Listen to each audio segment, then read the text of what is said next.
Now, joining us is Lord Christopher Monkton of scienceandpublicpolicy.org, the most documented scientific clearinghouse out there for what's been proven to be absolutely accurate, very conservative, but very accurate.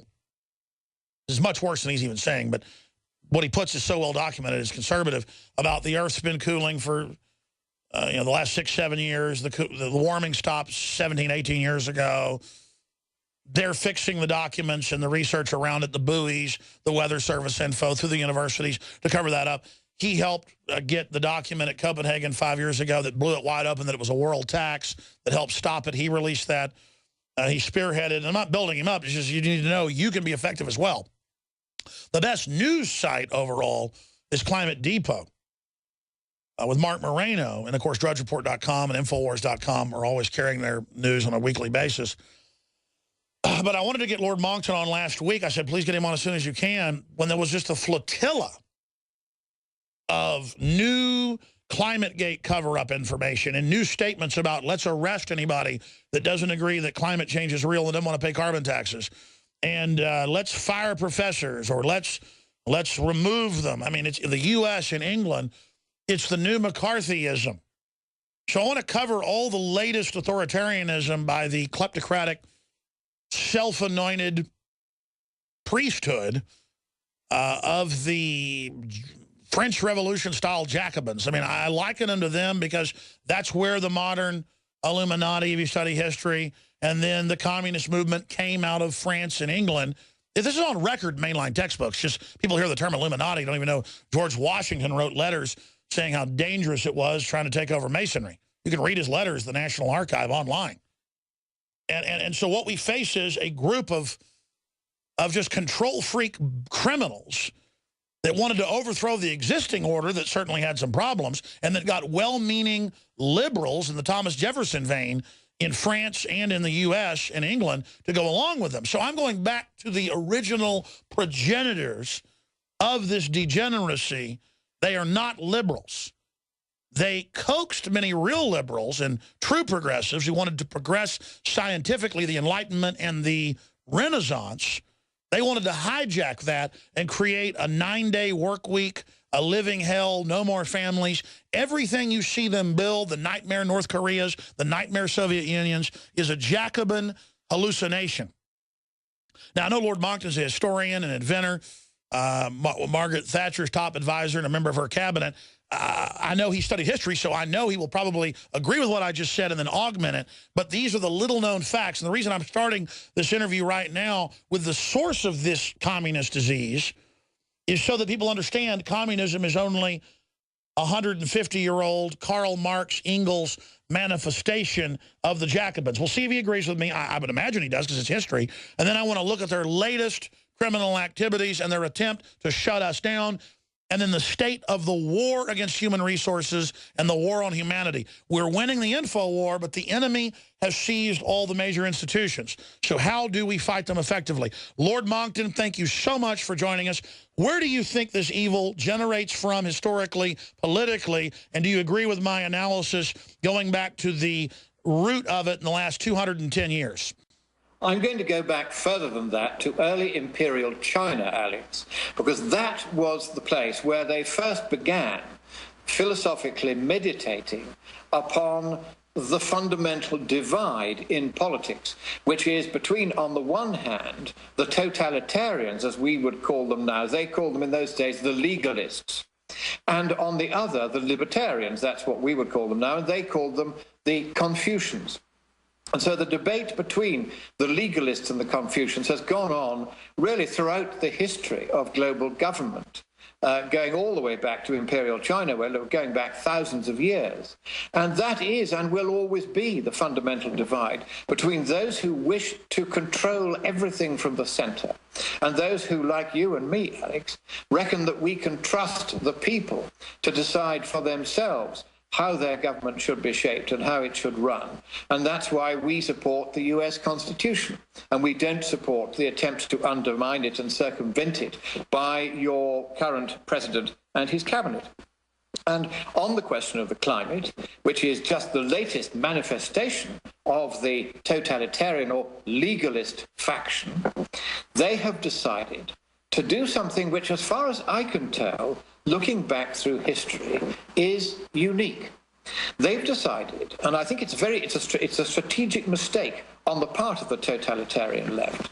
They've decided to try to politicize science itself. They've decided to adopt a particular scientific viewpoint as party policy, as the party line. Now, this is very strange. Of course, there have been precedents for scientific madnesses being adopted by individual nations, such as Lysenkoism under Stalin, where Lysenko, who was a country agronomist, was elevated to be ludicrously head of the Soviet Academy of Sciences and managed to kill 20 million Soviet citizens over a 20-year period by a succession of failed harvests because of his mad theory that soaking the seeds of the corn in water over the winter rather than planting them to get used to the temperature would give you a better crop, or it gave you failed crop after failed crop. And that was adopted for a time by the Soviets, and of course eventually they realized it was mad and they stopped doing it. Likewise, there was Hitler. You go back to Hitler's Germany, where the first use of centralized, full-scale lying propaganda, soon to be copied by the Soviets and now by the totalitarian left worldwide, was to be introduced. And there, the scientific dopiness that they took on board was eugenicism. Now, both of these have now been proven to be nonsensical. But what's now happened is you've got a global totalitarian governing class realizing for the first time that via international institutions such as the UN and the UN Framework Convention on Climate Change and the World Bank and the all these different centralized organizations, not one of which is elected, they can draw all this together and centralize their power. But they needed a scare story in order to frighten us. And let's go back, though, just because I threw out the French Revolution, that was really the opposite of what the American Revolution was, in my view. Just because I'm interested in it, what's your take on my statements about the fact that you trace communism back to the French Revolution and this attempt? Well, it goes back much further than that. It is a very, very old and very, very tired. No, I know it even goes back to Plato. Idea. Yeah, I mean, Plato even talked about, some of these ideas and debated them back and forth. I understand that, but specifically, what is your take on the French Revolution? I mean, of course, that, too, is a very fine demonstration of this notion of putting the collective before the individual. And, of course, they didn't believe for a moment in liberty or equality or fraternity. They believed in replacing one governing class, which was relatively competent, with another that wasn't, and which soon collapsed in favor of a sort of brief and flashy attempt at empire, whereupon the whole of Europe ganged up against this nonsense and brought Napoleon down. So it was a pretty dramatic failure, the French Revolution, but they're still terribly proud of it. They ought to be ashamed of it. And that's why I brought it up, because it failed, and every major tyranny ends up failing. The question is, with all the new high-tech ingredients and more fancy propaganda at the technocrats' hands, what does your gut historically tell you, Lord Monkton, who I know is a scholar and also a journalist? What is your gut? How does your gut tell you this is going to end? How do you see it playing out? The new dimension here is the fact that this has gone global. The globalization of totalitarian groupthink is an immensely serious problem, because those who love freedom are by instinct independent-minded. You know this from the people you interview. We all think in our own way, we talk in our own way, we don't follow the party line of any party, really. And this gives the left, the legalists, the totalitarians, a permanent political advantage, and an advantage which actively becomes dangerous when government starts to become global. So if we go back only as far as the Jacobins and the French Revolution, and you come forward from there, you see the gradual global dissemination of the idea that we should salute and obey our masters in the governing class, a thing which the aristocrats in Britain never expected or demanded, is now expected and demanded by the totalitarian left, and with increasing arrogance. For instance, Professor Lennart Bengtsson, one of the most eminent scientists in the world, a physicist, and he was the head of the Max Planck Institute in Germany, which is Europe's foremost scientific institution.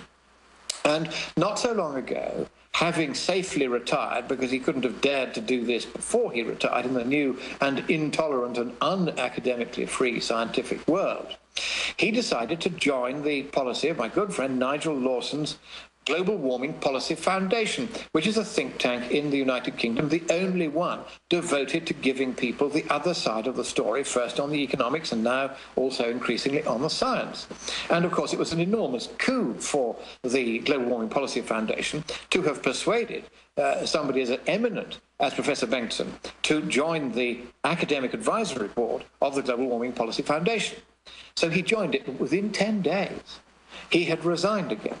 And in his letter of resignation, he said he had been so unmercifully bullied and pilloried and pestered with emails and telephone calls and hate mail chiefly from the United States, from scientists in the United States, that he no longer dared to continue, for the sake of his safety and that of his family, to remain as a member of the board of the institution. The global warmists are a cult. They're not just a cult. They are a vicious tyranny, and they're trying to impose a narrow and, as we now know, scientifically nonsensical viewpoint on the world. There has now been, according to one of the satellite data sets, no global warming at all for 17 years and 9 months, a completely flat trend. Absolutely no movement at all, 17 years, 9 months. Now, here's the thing, Alex. In how many newspapers have you seen that fact or anything like it recently reported? Really nowhere. In fact, every summer they point satellites at the northern and southern hemispheres respectively and say they're melting forever, knowing full well they always shrink in the summer. I mean, that's right. And you see pictures of water pouring off the glaciers and they say this is because of global warming. No, it's because it's summertime. Get used to it. It's been happening for billions of years. But that is how absurd it's now become. And the news media, the beef I have with them is not so much that most of them are now in this totalitarian class and in this mindset, but that they will not ever print or reveal any fact, however obviously central to the debate and important to it, if in any way that fact casts doubt upon the party line. Well, sure, there's a new climate gate, for those that don't know, that just broke in the last few weeks. Tell folks about that. We have new examples of them saying we've got to hide the decline. We've got to, not let this data come out. We can't have this paper published. Oh, they're doing this all the time. I mean, it's a continuous process. It began years ago when the ClimateGate emails came out. It's worth just recalling what happened then, because somebody at the University of East Anglia who had access to its servers started reading the emails between the various scientists around the world that are whipping up this scare. Professor Phil Jones was right at the center of this small group. It's a very small group of scientists who are running this scare. He is one of them, Michael Mann at the University of Virginia, then at Penn State, various others, Kevin Trenberth in Colorado, Ben Santer at Lawrence Livermore. There's only half a dozen of them, really. These were the people, all of them essentially communist in their political outlook, all of them determined to centralize political and scientific power in their own hands as far as possible. And as you said, Lord Monkton, they relish their collective power, even though individually they can hardly tie their shoelaces, and I'm serious. Well, that's right. I mean, if you look at the science they produce, it's shoddy in the extreme, full of holes, and of course none of it has come to pass. And when I, for instance, wrote in 2008 in a scientific paper, published in a scientific journal after peer review, that I reckoned the most likely thing was that a doubling of CO2 concentration might cause around 1 Celsius of global warming, and that if you doubled it again, you'd get another 1 Celsius, and after that, you'd run out of things to make CO2 with, and therefore there wasn't a climate problem. There was fury. Again, this business of them saying we can't have this. Well, they've called for your arrest. They've done that many times. They've said I should be executed. They haven't just said I should be arrested. They've said I should be executed. Now, this is exactly the kind of language that was used by the French revolutionaries, going back again to the Jacobins. It was used also in the days before Hitler came to power, by the Nazi Party. They were calling for the extermination of their opponents. And this is exactly the kind of language which is yet again being used by the totalitarian left. Oh, now if you support the Tea Party,